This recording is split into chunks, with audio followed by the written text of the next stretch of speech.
রান্না পুজোর আগের দিন বাজারে গিয়ে দেখি ইলিশ মাছের দুর্ভিক্ষ চলছে।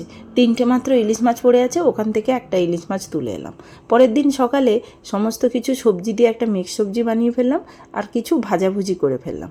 যদিও তেল খাওয়া আমাদের বারণ আছে, কারণ হাজব্যান্ডের দেখলাম কোলেস্টেরল লেভেল বর্ডার লাইন এসেছে, আরও অনেক কিছু প্রবলেম এসেছে, সেই কারণে তেল খাওয়া যাবে না। তাই অল্প অল্প তেল দিয়ে ভাজাগুলো করে ফেললাম।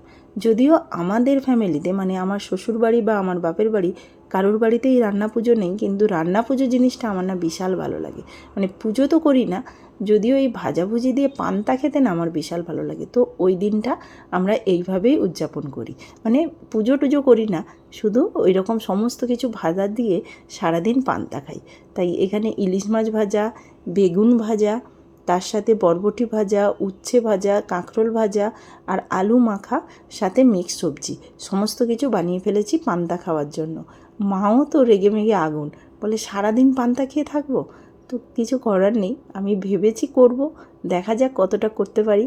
ও সাথে ছিল এই চিংড়ি মাছের যে ডানা পানা দিয়ে আর ডাল দিয়ে একটা বড়া, যেটা খেতে কিন্তু দারুণ টেস্টি লাগে, আর মিক্স সবজির জন্য চিংড়ি মাছ।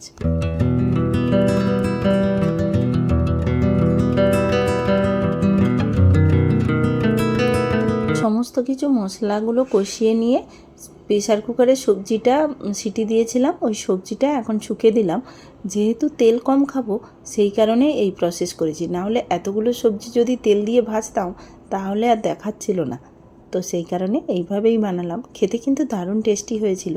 তো সমস্ত কিছু সবজি আর পান্তা নিয়ে এখন বসে পড়ছি।